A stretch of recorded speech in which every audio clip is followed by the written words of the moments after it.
영상 시청 전에 아직 안 하셨다면 구독과 좋아요 부탁드립니다. 재미있는 영상 지인에게 공유도 해주세요. 저희에게 큰 응원이 됩니다. 오늘 이렇게 귀한 시간을 내어주셔서 감사합니다. 날씨가 제법 쌀쌀해졌는데 따뜻한 아랫목에 앉아 도란도란 옛날 이야기를 듣는 기분으로 제 이야기를 들어주시면 감사하겠습니다. 저는 올해 27살이 된 아직은 철부지 같은 아가씨입니다. 하지만 오늘 여러분께 들려드릴 이야기는 제 인생에서 가장 큰 결심이자 가장 행복했던 순간에 대한 것입니다. 바로 제 평생의 반려자, 듬직한 신랑감을 만나게 된 사연입니다. 여러분, 혹시 스마트폰 어플리케이션이라는 것을 아십니까?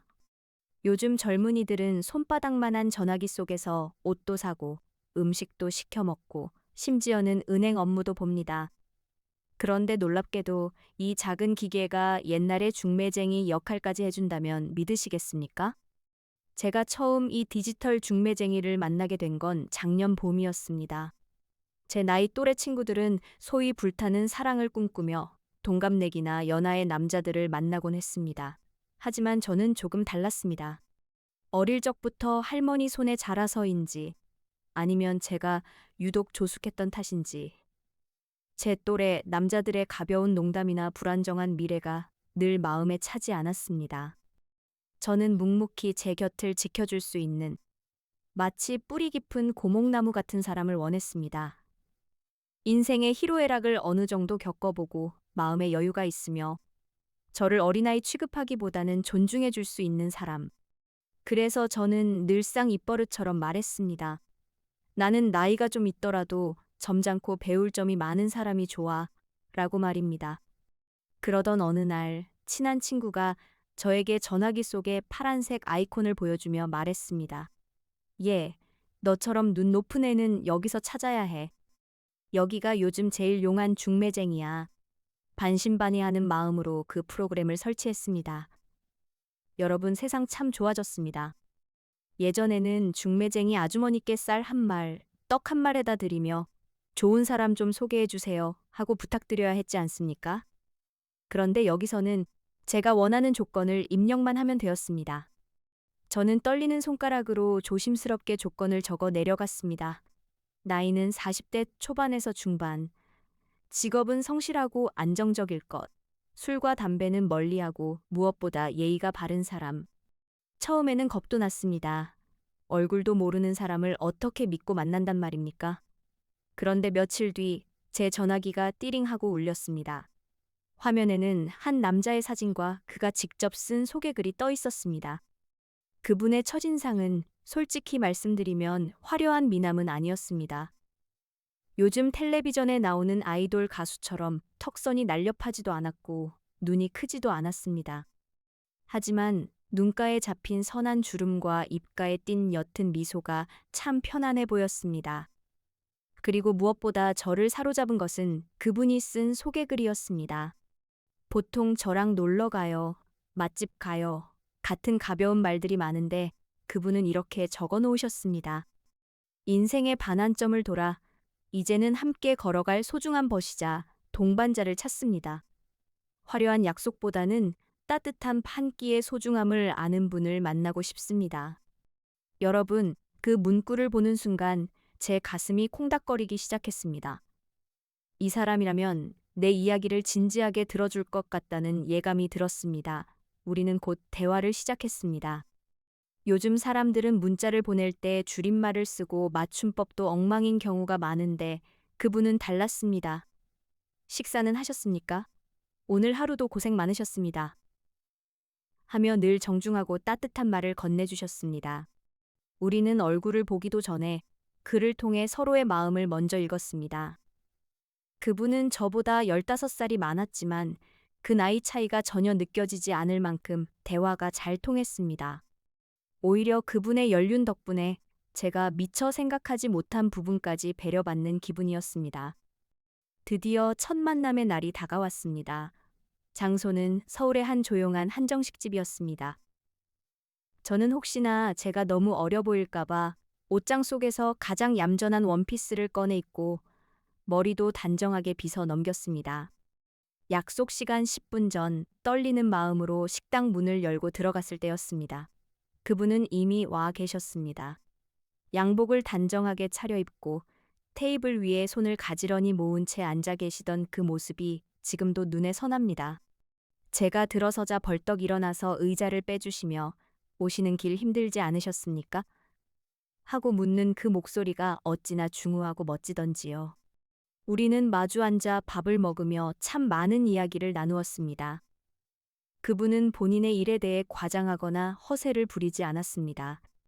그저 묵묵히 한 직장에서 15년 넘게 성실하게 일해온 이야기, 주말이면 등산을 하며 마음을 다스린다는 이야기, 그리고 돌아가신 부모님을 생각하며 종종 혼자 제사를 챙긴다는 이야기를 담담하게 해주셨습니다. 여러분, 저는 그때 확신했습니다. 아, 이 사람은 진짜다. 겉만 번지르르한 빈 껍데기가 아니라 속이 꽉 찬 알밤 같은 남자구나. 식사가 끝나고 차를 마시러 갔습니다. 제가 요즘 유행하는 카페에 가실래요? 라고 물었더니 그분이 멋쩍게 웃으며 말씀하셨습니다. 저는 사실 시끄러운 곳보다는 지은 씨 목소리가 잘 들리는 조용한 곳이 좋습니다. 우리는 전통 찻집에 가서 대추차를 마셨습니다. 그분은 제 찻잔이 비어가면 조용히 따뜻한 물을 더 채워주셨고, 제가 하는 철없는 투정이나 고민들도 그럴 수 있습니다. 저도 20대 때는 그랬습니다. 하며 넓은 마음으로 감싸주셨습니다. 물론 주위에 걱정이 없었던 것은 아닙니다. 제 친구들은 나이 차이가 너무 많이 나지 않느냐, 세대 차이 때문에 대화가 안 통할 거다라며 말리기도 했습니다. 하지만 여러분, 사랑에 있어서 나이는 정말 숫자에 불과하다는 말을 저는 몸소 체험했습니다. 그분은 저에게 요즘 유행하는 노래는 모를지 몰라도 제가 힘들 때 어떤 노래를 들으면 위로가 되는지는 알고 있었습니다. 유행하는 맛집은 모를지 몰라도 제가 체했을 때 손을 따주며 등을 두드려 줄 줄 아는 분이었습니다.